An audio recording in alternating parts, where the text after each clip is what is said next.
Right. Hello everyone. Welcome to episode 12 of Sunday Chats. You're probably looking at this and thinking, oh my gosh, I haven't loaded up episode 11 again, have I? No. Although I'm in the same environment, I'm the same guy, I'm in fact episode 12, George. And the reason why is because as you're watching this, the day before this releases, I will have come back from a 7-day trip with the Army Cadets. When episode 11 released, I wasn't actually at my home at all. I was in a field somewhere, probably getting shot at. So yeah, I've decided to pre-record episode 12 well in advance because I feel like I'm going to be very tired coming back from cadets. So yes, here we are. This is episode 12. That being said, only a couple of topics today. This will probably be a short one because it's like it's 11:30 as I'm recording this actually, so I need to go to bed. So yeah, let's just dive right in. Two main things I wanted to talk about that have just been things that I've wanted to get out there and talk about on the channel for a while. The first of these is an interesting little philosophy thought experiment that I found in a video about thought experiments a few days ago, and it's been every now and then it re-enters my mind, and it is called Kavka, not Kafka the author, Kavka, Kavka, Kavka's Toxin puzzle. And here's how it goes.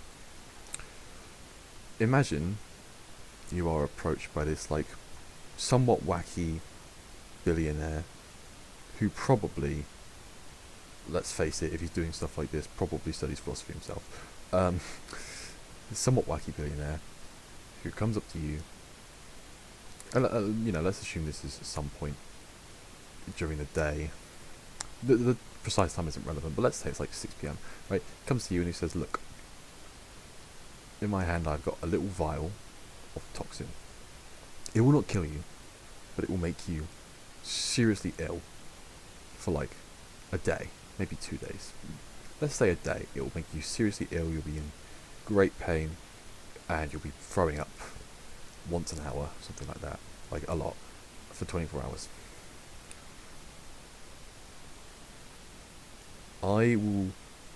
So I've got this in my one hand. In the other hand, this is the billionaire talking. I've got an omniscient brain scanner, or not omniscient, but an always correct brain scanner. And at midnight, I'm going to scan your brain, and if you intend to drink the toxin tomorrow, I will give you £1 million. If you don't intend to drink the toxin tomorrow, I will not give you £1 million. That is the question. I appreciate this bit's odd, but here's really what it comes down to.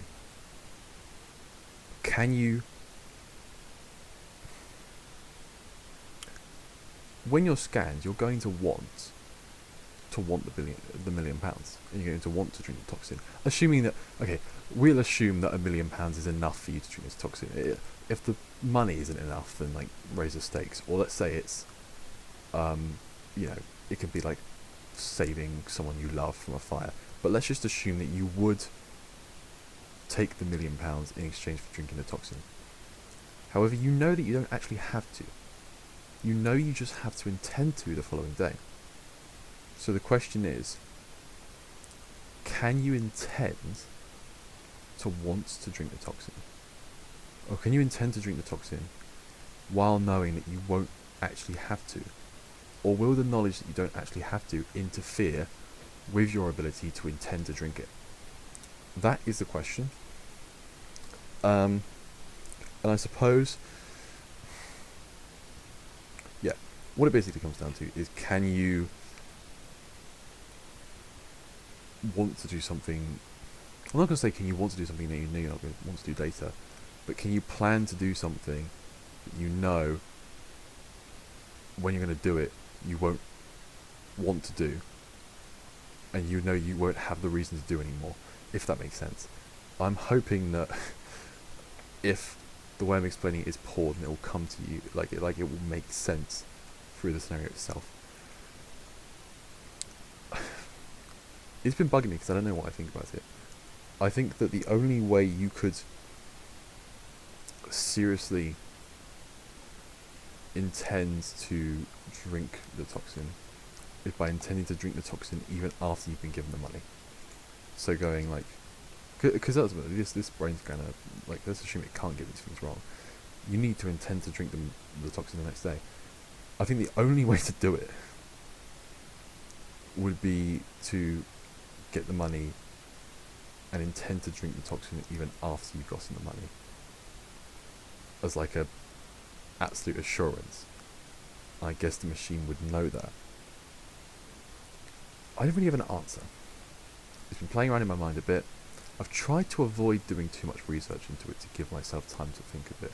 And that's sort of the conclusion I've reached, is that the only way you could do it is through intending to drink it even after you've been given the reward, which seems like nobody would really do. And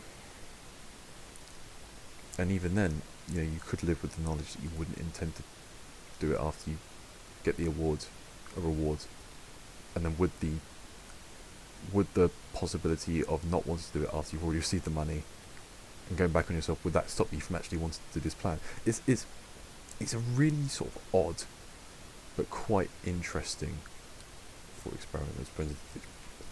experiment that was presented to me. Sorry, I get a bit quick sometimes in my speech when it's something that I'm quite interested in.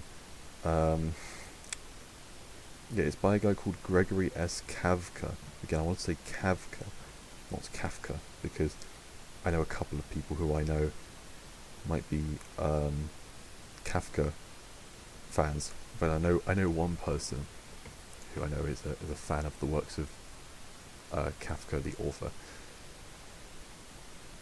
That is the first thing I wanted to ask. I haven't got an answer.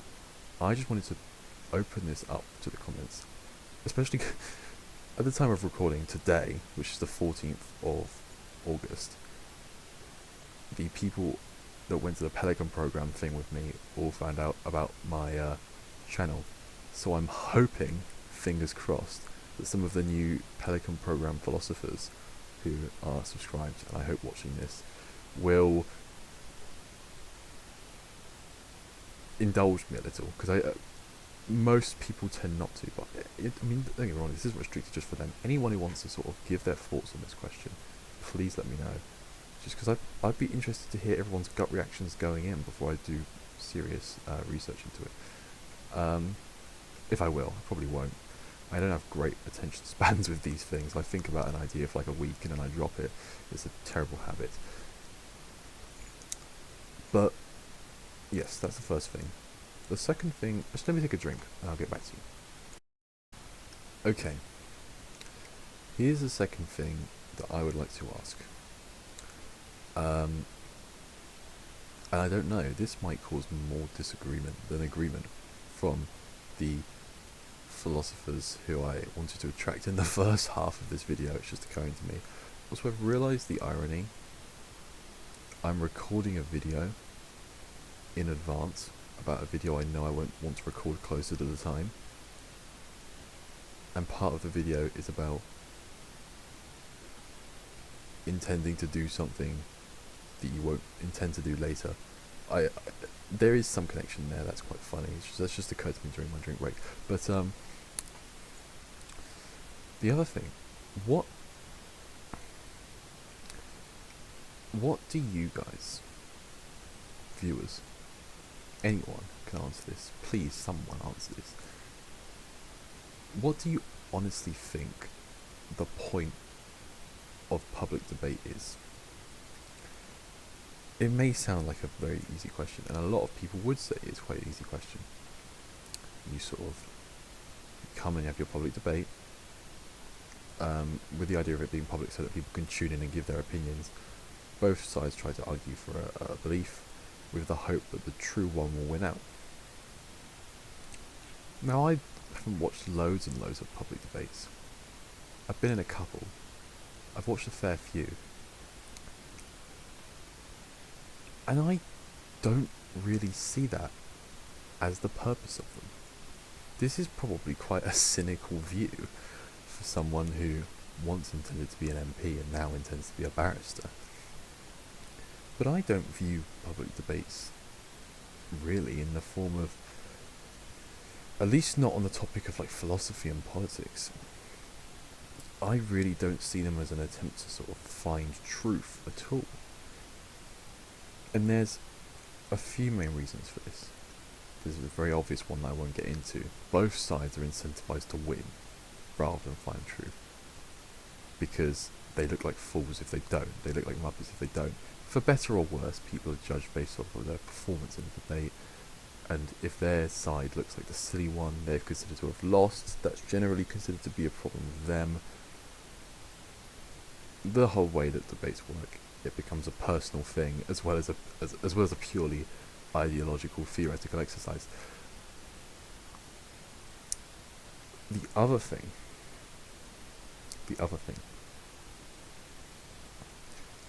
this is probably mainly for philosophy. I have found,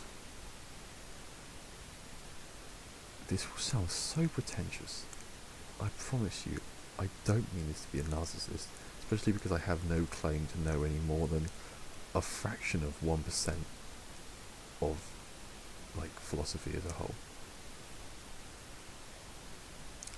But there is just so much to it all in terms of both like specific vocabulary, which people slag off philosophers for having sort of very specific vocabulary, but I view it as truly necessary. Specific vocabulary, but also how developed arguments have become, given that these, we've more or less things like free will versus determinism, materialism versus like Cartesian dualism, that sort of thing. We've had these debates going on for centuries. We can dumb down people's ideas. We can sort of remove the complex language and we can make them fit for this audience. And I appreciate I'm trying to put a very complicated, like, not very complicated, but a very sort of non-status quo view on the purpose of debate into a very quick video. So please ask me comments if you need me to elaborate further. But we can dumb these things down. But I think that it's gotten to the point where most arguments in philosophy have become so complex that the way that these public debates work, because they're public debates, they're not like in academic context, they're there for everyone to watch. I'm realising I don't know if this is like an especially revolutionary idea or not. Probably a fair few people hold this view. I guess I want to know who's cynical and who isn't, is why I'm asking this. But if this is for the public, you can't really get into it enough. I just think you can't get into the topic enough, because the audience won't know enough to sort of play along if the two thinkers that are going at each other really, I don't want to give it their all, but you know what I'm trying to say. If they really try and get into the nitty-gritty of each other's arguments as much as possible. One example of this was the Russell and I think it's Coppleston, is how you say his name, debate. Very interesting watch. We needed to watch it for our A-level RS. But it is such a simplified way of explaining it, and at times it feels like they're hitting barriers simply because they can't go that into it, because they're aware that it's like a public debate. I mean, to speak in like normal person speak, philosophy is guilty of jargon. I think it's necessary much of the time, but it's guilty of jargon. So yeah, that being said, I'm not going to propose that it's pointless. I would like to essentially put forward the view, and I'd be interested to see the irony of asking people to debate me in the comments is not lost on me, but I am basically putting forward the view that rather than being there to sort of really find truth. The point of these debates is A, entertainment, and B, just to give a baseline education and encourage people to do their own research. The entertainment bit, this will be quite anecdotal.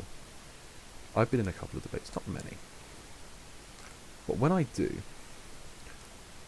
I find that I'm given much less applause for having a well-rounded argument than I am for the sort of theatre that I deliver it with. For example, I don't want to sound like a narcissist. I don't want to toot my own horn. I think I've mentioned this in the law school video I did a couple of weeks back. But I was recently at law school, a summer school thing. And the first day we had a debate. And people, I mean, I don't think I made poor arguments, but I delivered a short speech in like a British parliamentary style debate. And let's just say I had a lot of sort of conviction behind it. It was acting. It was theatre. I did it as if it was theatre. I wonder if those on the other side know yada yada yada. It was about one of the main points I had was about magistrates not being paid. So I was like, oh, I wonder if those on the opposite side bothered to take notes in the lesson we learned earlier today. If so, they would remember that magistrates are not paid, and therefore it was about replacing like judges with AI in the magistrates' courts. Therefore, no serious money would be saved. You can see where I'm going. It was very dramatic, and that seems to be what earned me support, or earned me a fair bit of applause. I mean, don't get me wrong, it's not like, oh, the whole room whooped, gave me 3 hip hip hoorays, and Obama came and gave me a medal. It wasn't like that. It's just, but you know, that's what seemed to be the thing that people were most interested in. I think that it's theatre. I truly do. And I think that this shouldn't necessarily be shunned. I think that people should embrace the idea that debate can be a form of entertainment.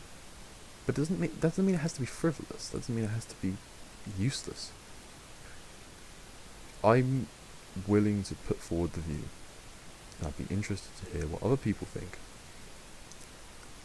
that debates should be used as a form of entertainment to get people more interested in humanities topics, whether they be philosophy or politics or history or English or whatever else. Yeah, basically, I think it's fair to say that quite a lot of people get into that sort of thing through watching like Alex O'Connor debates or something like that. I've actually not watched much of him. I don't know how debatey he is, but I don't think it. I mean, there was a era in YouTube history that I was born just too late and got interested in philosophy just too late to seriously be into. But the sort of Christianity, atheism debates that were all over YouTube at a point in time, let's face it, they didn't settle the argument. But loads of people got, especially quite a lot of people who are philosophy YouTubers I watch now. One being Joe Foley, Unsolicited Advice. I'd highly recommend anyone goes to his channel because I watch him a lot. He's the one that actually gave me the Kavka thought experiment, and he's a great guy. I mean, I don't know him personally, but I quite like his content.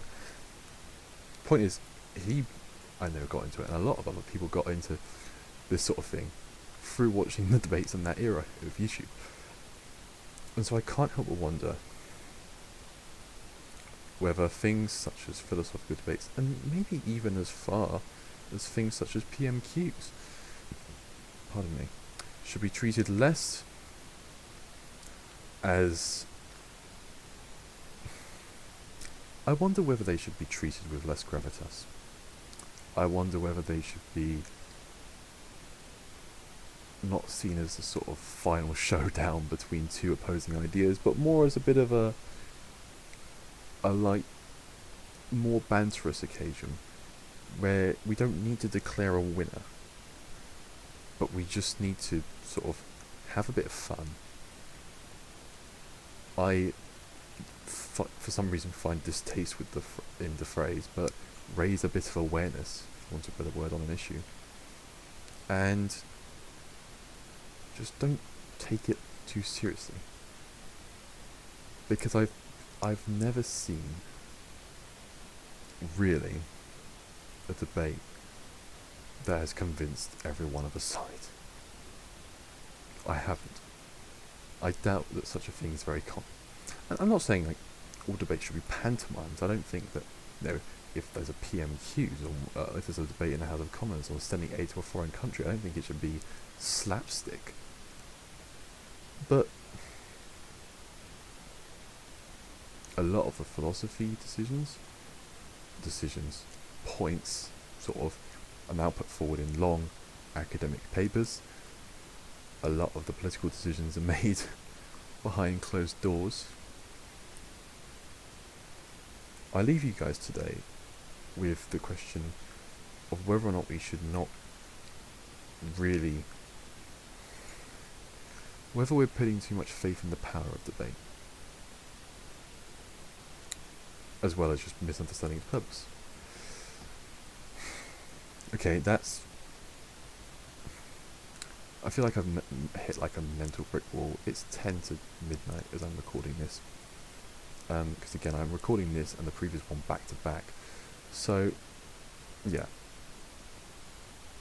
That's just a couple of things that have been on my mind. I honestly want to hear people's thoughts. I apologise, really, truly, if the second half of this was a bit rambly. But, just wanted to make sure. I was closing another tab and I just wanted to make sure I didn't close this one by accident, because if I had to re-record this video too, as you may remember, I had to re-record the last one, I would be so frustrated. But yeah, that's it. Probably coming to an abrupt end. There's other points I can make on the debate thing, but I want to see if there's any comment engagement first. And yeah, genuinely, thank you all for listening. Hope you have a lovely evening. Hope you've enjoyed episode 12, I want to say, of Sunday Chats. And yeah, have a good night.